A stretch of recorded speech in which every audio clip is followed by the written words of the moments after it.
Yes, Kenya. Tamu sana, tamu sana, tamu sana, yes. Let me start by saying this. Very many of our fans here have been sending me messages through WhatsApp questioning me why I'm supporting Ruto and why I have changed.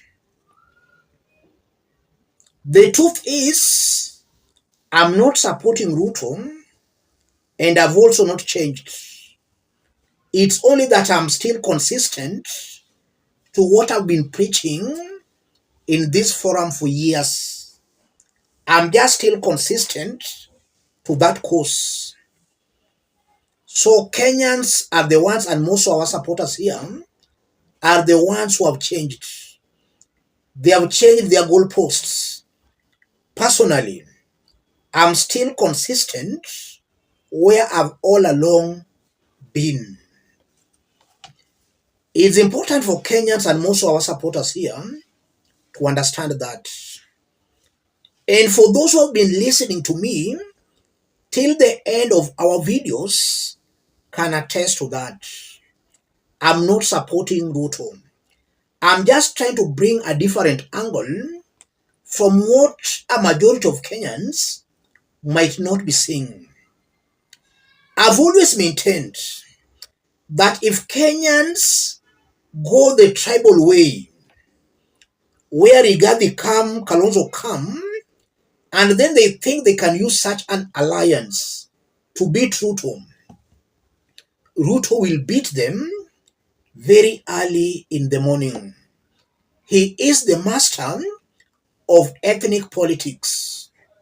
So Kenyans cannot gang along ethnic lines and then they hope or wish to beat William Ruto come 2027.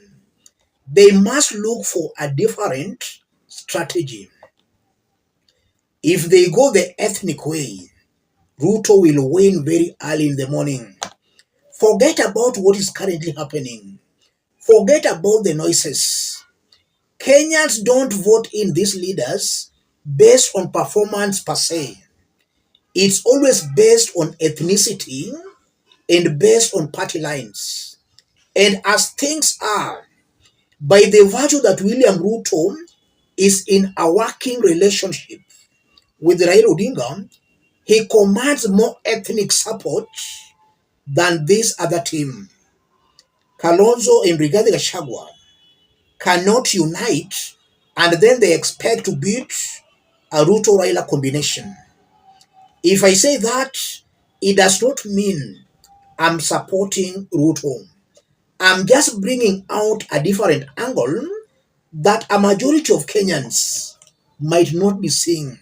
And that's the truth. Kenyans can only beat William Ruto if they abandon these ethnic mobilizations. Because if they go that route, Ruto has already outsmarted them by bringing more Kenyan communities to his side by the virtue of bringing in ODM party to his side. That's the truth, ladies and gentlemen. I want us to dig deep into this story for Kenyans to understand clearly the current state of political affairs in the country and how it can turn out come 2027, assuming the status quo remains the same or in the event it changes. If you are watching us but you have not yet subscribed, subscribe, give the video a like. Let's proceed.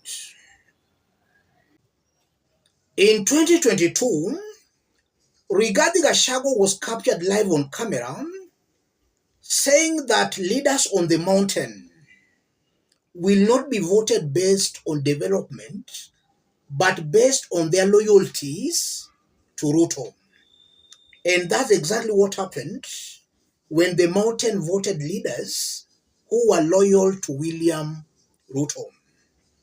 Development was not a consideration on the mountain.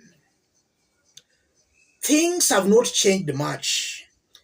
And even these ones now castigating Ruto, they are not castigating Ruto because Ruto has failed to deliver, but because their ethnic kingpins are going against Ruto. That's why they are talking ill of William Samoei Ruto. We all know William Ruto has failed to deliver. There is no doubt about that. And I'm one person who strongly believes that William Ruto is the worst president in terms of performance since Kenya got its independence. But that will not be a consideration per se. Very few will look into that. A majority of Kenyans will look at where their ethnic leaders are. Look at the well-known ethnic leaders in Kenya. From Nyanza, Western Coast, Northeastern, Masai, Kisses, most of them are currently working with William Ruto, courtesy to ODM party, and also some other factors. So how will a combination of just Kalonzo and Rigathi beat William Ruto while already he commands a majority of the ethnic kingpins? It's not possible. The only way for Kenyans to beat William Ruto in 2027 is by Kenyans going the tribeless way. It's only the tribeless way that Kenyans were able to storm and to occupy parliament. How can Kenyans go that route? Kambas should abandon Kalonzo. Mount Kenya West should abandon Rigathi. Mount Kenya East should abandon Kithure Kindiki. The Kalenjin nation should abandon Ruto. The ODM strongholds should abandon Raila Odinga. I know that is not an easy feat to achieve, but if a majority can abandon these well-known ethnic leaders, then William Ruto can be beaten in 2027. That's what I've been preaching in this forum. If Kenyans are tired of a William Ruto's rule, they must go the tribeless way.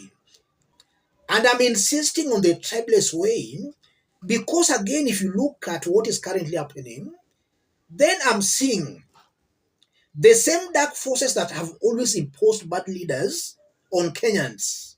They want to cheat other Kenyans into supporting their projects or supporting them. That's what I'm seeing here. And just as I've always maintained, if you compare William Ruto and Rigathi Gachagua, Rigathi is a worse off version than even William Samoei Ruto. Ruto is coming out as bad because he's now the president. He has the absolute power. Rigathi was not yet a president. So his true colors have not come out. And they can only come out if Rigathi today becomes the president. Somebody again will ask, why Rigathi Gachagua? If the status quo remains the same as it is till 2027, then William Ruto's main critics will be from Mount Kenya West. They will form the largest chunk of those who will be talking ill and castigating Ruto. Whether that block will be a quarter of the mountain, or half of the mountain, or 3/4 of the mountain, or the entire mountain, Rigathi Gachagua sympathizers will be the largest block that will be critical of William Ruto's rule. The rest will just be subsidiaries to help Rigathi Gachagua and the mountain further their political interests. And that's why I've been speaking the way I've been speaking. I've already seen that as time goes by, the same conmanship that has been used to impose bad leaders on Kenyans, that's the same strategy that might be used again come 2027. So the dark forces can easily manipulate Kenyans into helping them further their ethnic and tribal political interests.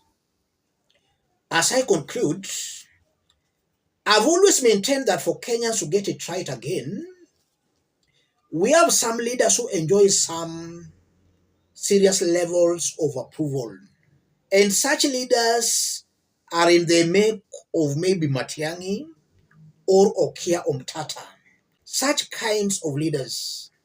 But I'm not saying Matiang'i or Okia Omtata. In fact, if I was to make a choice between Okia Omtata and Matiang'i, Okia Omtata is worse off than Matiang'i.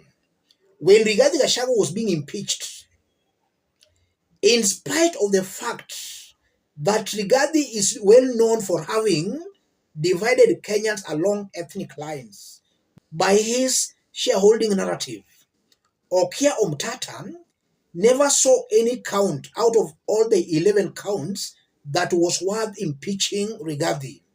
Okia Omtata rejected all the 11 counts of impeachments against Rigathi Gachagua. And if you look at it very objectively, he did that to please the mountain. So Okia Omtata is also playing to the gallery. He can't be trusted.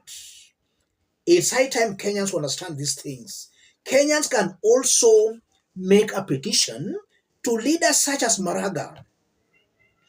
If the current crop of politicians, there is nobody worth leading this nation, Kenyans can make a petition to somebody even like Maraga to be our president come 2027, but not these ones. These ones are even worse off than even William Samoei Ruto. Let me stop it there. If you are watching us but you have not yet subscribed, subscribe, give the video a like. Let's meet in our next analysis. Thank you. God bless you. God bless Kenya.